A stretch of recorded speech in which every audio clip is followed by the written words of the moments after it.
दी सलामी इस तिरंगे को जिस पर तेरा अभिमान है। दी सलामी इस तिरंगे को जिस पर तेरा अभिमान है। सिर हमेशा ऊंचा रखना जब तक दिल में जान है। दोस्तों, हो सकता है आप सोच रहे हो कि वीडियो की शुरुआत में देशभक्ति की लाइनें मैं क्यों बोल रहा हूँ। तो आपको मैं बता दूं कि ये लाइनें मेरी नहीं है। ये लाइनें हैं स्वतंत्र संग्राम की पहली चिंगारी मंगल पांडे की। चलिए आज बात करते हैं अंग्रेजों की जिंदगी को अमंगल करने वाले मंगल पांडे के बारे में। मनुष्य चाहे कोई भी हो, महान कार्य करने पर अमर हो जाता है। मंगल पांडे भी महान कार्य करके अमर हो गए। भारत माँ की संतानों में वे पहले व्यक्ति थे जिन्होंने अपने देश की स्वतंत्रता के लिए अंग्रेजों पर पहली गोली चलाई थी। वो जानते थे कि गोली चलाने का परिणाम क्या होगा, किंतु उनके मन को दास्तां की पीड़ा अत्यधिक व्याकुल कर दिया था। मृत्यु और फांसी पर भय उनके मन से निकल चुका था। उन्होंने मुक्त मन से अंग्रेज अफसर पर गोली चलाकर अपने कर्तव्य का पालन किया। उनका साहस वंदनीय था। भारत की स्वतंत्रता के इतिहास में उनका नाम स्वर्ण अक्षरों में अंकित है। मंगल पांडे न तो महान नेता थे, न महान योद्धा थे। वे थे सेना के एक साधारण सिपाही, ऐसे सिपाही जिनके रगों में देश प्रेम की सागर प्रवाहित हुआ करती थी और जो माता मही के लिए बलिदान होने की कामना मन में रखते थे। मंगल पांडे उत्तर प्रदेश के बलिया जिले के एक ग्राम के निवासी थे।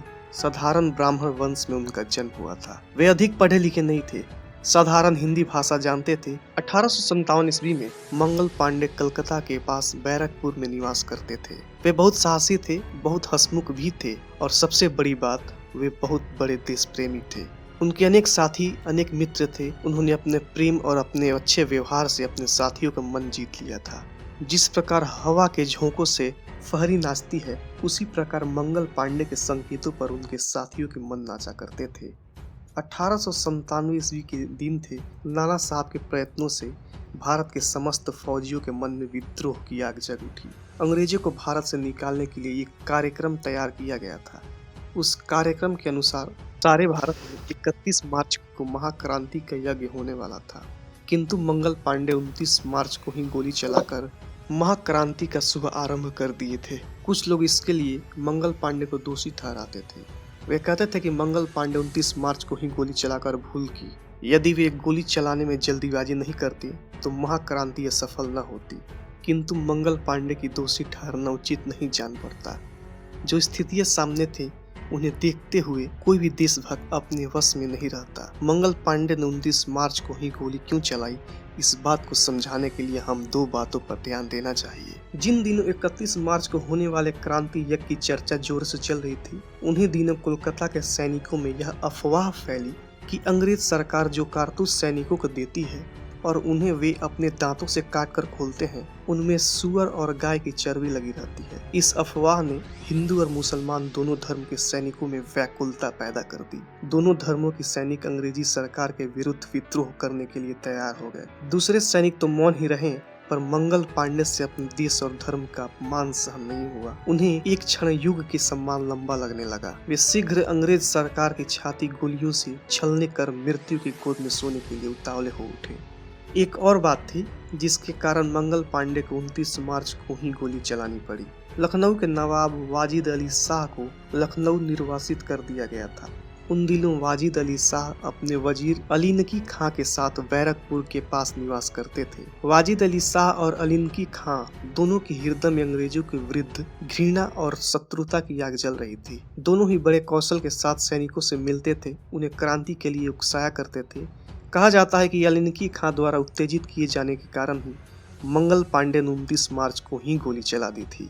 जो भी हो, मंगल पांडे ने निश्चित समय से पूर्व गोली चलाकर 1857 ईस्वी में ही महाक्रांति का शुभारंभ कर दिया था। सैनिकों में जब अफवाह फैली तो उन्होंने विद्रोह करने का निश्चय किया।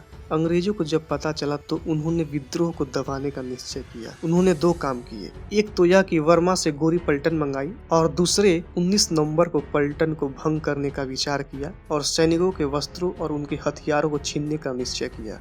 19 नवंबर की पलटन के सैनिकों को जब इन बातों का पता चला तो उनके भीतर विद्रोह अग्नि और तीव्र हो उठी। उन्होंने निश्चय किया कि प्राण दे देंगे लेकिन देश और धर्म का अपमान सहन नहीं करेंगे। मंगल पांडे 19 नवंबर पलटन के सैनिक थे। उन्हें जब अंग्रेजों के द्वारा किए जाने वाले दमन की तैयारियों का पता चला तो उनके हृदय में अग्नि का सागर उमड़ पड़ा। उन्होंने अपने साथियों और मित्रों से कहा 31 मई तक रुकना उचित नहीं है, हमें शीघ्र विद्रोह की आग जला देनी चाहिए।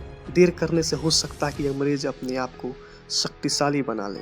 किंतु मंगल पांडे की यह बात नहीं मानी गई। जो लोग महाक्रांति की तैयारियों में लगे थे उन्होंने मंगल पांडे की बात को विद्रोह किया, किंतु मंगल पांडे को विद्रोह के लिए 31 मई तक रुकना सहन नहीं था। मंगल पांडे अपने साथियों और मित्रों को अपने विचारों के सांचे में ढालने का बहुत प्रयत्न किए, किंतु इस संबंध में कोई भी उनकी बात मानने के लिए तैयार नहीं हुआ। उन्होंने जब यह देखा कि उनका कोई भी साथ देने के लिए तैयार नहीं हो रहा है तो उन्होंने स्वयं अकेले ही विद्रोह की आग को जलाने का निश्चय किया। 29 मार्च का दिन था, लगभग 10 बज रहे थे। मंगल पांडे ने बंदूक उठाकर उसमें गोली भरी। वे हाथ में बंदूक लेकर उस मैदान में जा पहुंचे जहां सैनिक परेड करते थे। उन्होंने सैनिकों को संबोधित करते हुए कहा, भाइयों, चुपचाप क्यों बैठे हो? देश और धर्म तुम्हें पुकार रहा है। उठो, मेरा साथ दो, फिरंगियों को देश से बाहर निकालने दो, देश के बागडोर उनके हाथों से छीन लो। किंतु सैनिकों में कुछ भी उत्तर नहीं दिया। वे अपने स्थान पर बैठे ही रहे। चुपचाप मंगल पांडे भी बात सुनते रहे।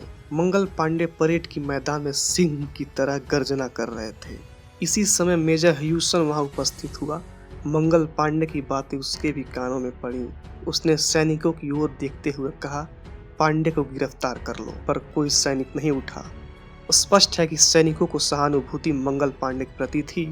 वे मंगल पांडे को साथ तो नहीं दे रहे थे, किंतु सत्य ही है कि मंगल पांडे की तरह वो भी अंग्रेजों का विनाश करना चाहते थे। सैनिकों को मौन देखकर ह्यूसन गरज उठा, मेरा हुक्म मानो, पांडे को गिरफ्तार करो। ह्यूसन के शब्दों के उत्तर में मंगल पांडे की बंदूक गरज उठी। बंदूक की गोलियां ह्यूसन की छाती में जा लगी। वह धरती पर गिरकर प्राण त्याग दिया।